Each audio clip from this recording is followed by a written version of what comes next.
All right. All right. A very good afternoon, Mr. Kai. Should I just call you Kai? You can just call me Kai. Edwin. Okay, great. If I call you Edwin. Yes, and you can just call me Edwin. I'm from Adelston Media, publisher of MyCEB magazine, right? So, Kai is actually the managing director and CEO of UFI, and welcome to Malaysia, Kai. Thank you. It's good to be back. Great. When was the last time you were here, by the way? 2018. Oh, that has been quite some time.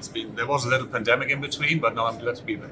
Great. Hope you're having a wonderful time here. It's very pleasant and nice and warm compared to Europe where I live. Thank you. All right. So we are going to the questions. Yeah. Well, with the first question on board, what are the top trends in the exhibition industry in the Asia Pacific region in 2023 and beyond? Yeah. Would you like to share with us that? That's a big question, Edwin. How much time do we have? But yeah, every year, UFI is releasing 5 trends to watch. So that's based on global conversations, the issues who we think will be most important for the sector in the next 12 to 18 months. And a lot of that is also very relevant for the Asia Pacific region, of course.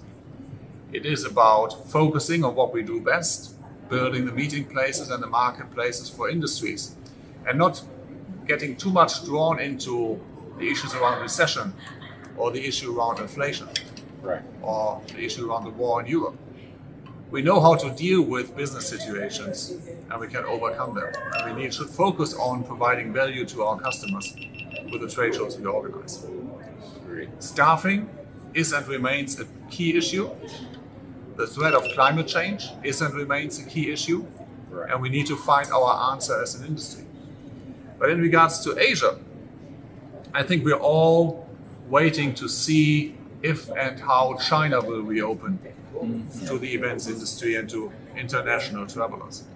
Now, I came here from Hong Kong, and I still had to go through this system where you have restrictions for the first 3 days after your arrival.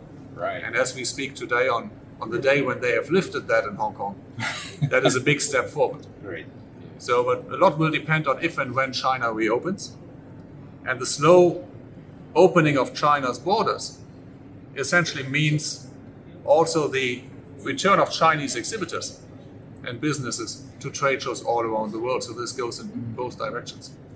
And once we have reconnected the markets and the Chinese market is reconnecting to the rest of the global industry, I believe we will see a lot more mergers and acquisitions in our sector again as well. Do you foresee that we will have any future challenges, especially in this endemic era? Well, there are all the known unknowns and there are the unknown unknowns. You and I would have probably thought that a pandemic could happen, but we wouldn't have thought too much about it. And now we had to live through it. So, COVID is endemic. And luckily, we don't see people dying. We have vaccines that work. And we have a population that is more or less able to deal with infections rather well around the world. And it only took us 2.5 years. So in an endemic world of the post-COVID time, it won't be like the flu, but it will be another illness comparable to the flu that we will manage with health and safety regulations and protocols, just like we take precautions against the flu. Moving on, Kai, we are so happy to hear the announcement earlier today on UFI coming over to Kuala Lumpur in March 2023 for the UFI Asia Pacific Conference. Yes. Well, I suppose the last time it was held in Kuala Lumpur was back in 2018.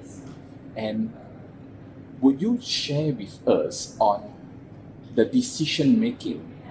Why would you all choose Malaysia in 2023? I think Noor touched on that a little bit, and Dato as well. Malaysia is a market that is right now exploring options and wants to connect more intensely with the international community of exhibition organizers. And it's a key exhibition market in Southeast Asia, the number 3 in the region. We want to recognize that and want to help. The job of UFI as an industry association is to help the industry to thrive and grow. And we do that in partnership with destinations and with our events. So it's a win-win-win, if you wish. It's a win for Malaysia, it's a win for UFI, it's a win for all our members and the industry to come here. Well, this is another hot question that I think many of the attendees today has been wanting to know in terms of the venue space that we have over here in Malaysia especially. Yeah. What are the major criteria, based on your opinion, Kai, that you will look for in choosing a suitable event venue? Yeah. Is the exhibition space in particular always the core decision factor? So I guess you're asking me as a kind of aggregation of organizers, and what is an organizer looking for in the selection of a venue? Yes, of course, space is an issue. The show you bring needs to fit into that exhibition center. If it is too big, you can't come. But it's just as important to have the supporting infrastructure, to have the good range of quality hotels nearby, to have ground transportation, to have a well-managed venue and the processes, right? From heating to services, or air conditioning here rather than heating. Food and beverage. It's not only a question of venue size, but obviously venue size is one of the key issues here being discussed right now. Yeah, especially with Malaysia's largest exhibition space of only approximately 51,000 square meter. Yeah. So do you foresee that Malaysia stakeholders should look into enhancing or getting a new venue with approximately over 100,000 square meter, perhaps? This is very much a decision for Malaysia to take. How do you want to position your destination going forward? And that takes a dialogue with your political leadership. We see a clear trend when we look at venue space development around the world as we are tracking that. Right now, I think Malaysia has about 1.1% of global venue space. Right.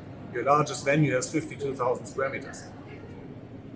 The average size of an exhibition venue in Asia is 46,000 square meters.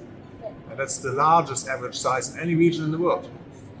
And we see a lot of new venues being projected and built and going into operation across Asia, who are what we call mega venues, 100,000 square meters and more. So it's a question how you want to grow your market position. You will see more venue projects aiming for that size to have space. But it's not the size alone, it's also that type of size, as was mentioned repeatedly during our sessions this morning.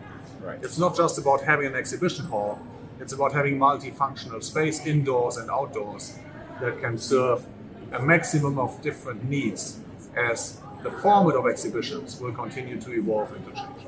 And I believe with new venues especially, in the lineup, this will of course create more job opportunities, and this is also an issue that we are encountering today in terms of unfulfilled job vacancies.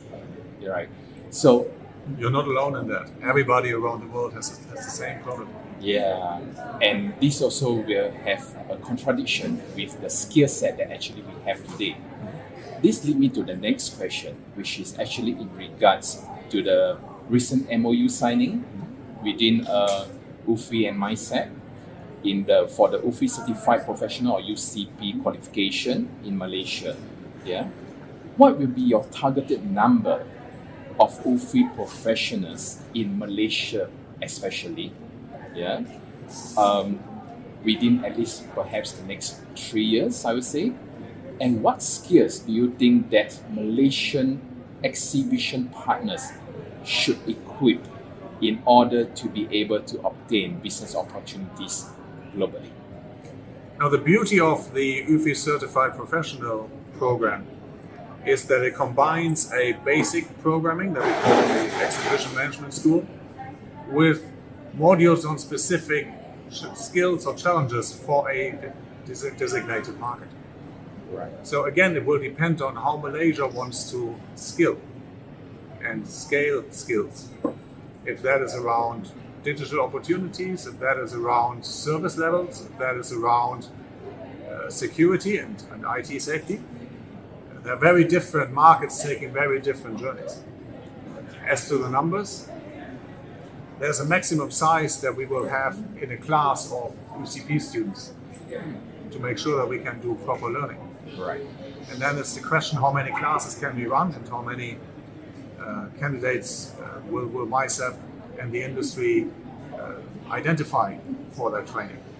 We can certainly do easily 1 or 2 classes a year with 25 students each, so we would qualify 50 industry professionals this way annually, Right. which is quite a number. Are there any prerequisites for the candidates before they actually enroll themselves, if they are able to, for this program? Now, obviously, it is a program that qualifies you to progress in your career in the exhibition industry. It is not an entry-level program. So we usually see the participants to be professionals who have been in the industry for a few years and who are about to make that step or have made that step into their first leadership position. Right. Taking on more responsibility, needing some more management skills and a wider understanding on the operations of an exhibition. So, a question to you. The global climate crisis is a growing concern. And at the moment, with 2050 being set as the absolute latest for the sector's climate neutral by 2050, or what we call as net zero carbon event initiative, how far are we in achieving this target at the moment? We are at different stages of the journey in different parts of the world. Right. There are organizers who say that their operations will be net zero carbon next year. Mm-hmm. There are markets that struggle to commit to 2050 still. Somewhere in between, everyone else fits in. Right. What we are doing with the Net Zero Carbon Events Initiative is we've built the broadest, most inclusive, biggest ever collaboration across the events industry. Exhibition organizers, conference people, venues, incentive travel folks, to find our industry's answer and make sure that we can become net zero carbon as soon as possible. And as you rightly say, 2050, the latest. I believe we can get there first. I also know that we won't invent everything we need on the way to get there. Now, obviously, this venue is part of an ecosystem around it. Right.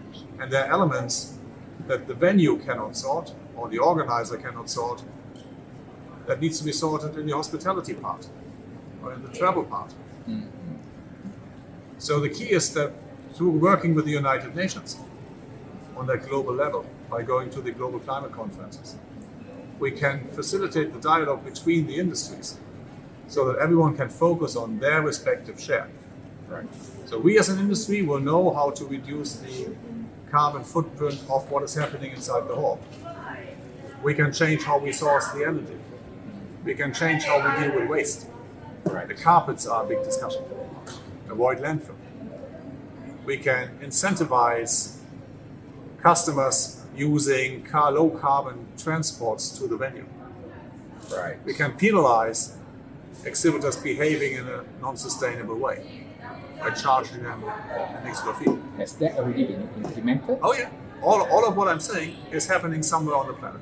Ah, okay. And by sharing what everyone is doing, we will be able to give so many good practices to everyone who joins the initiative that every destination, every organizer, every supplier, they will find enough input to find their respective personal path towards net zero carbon.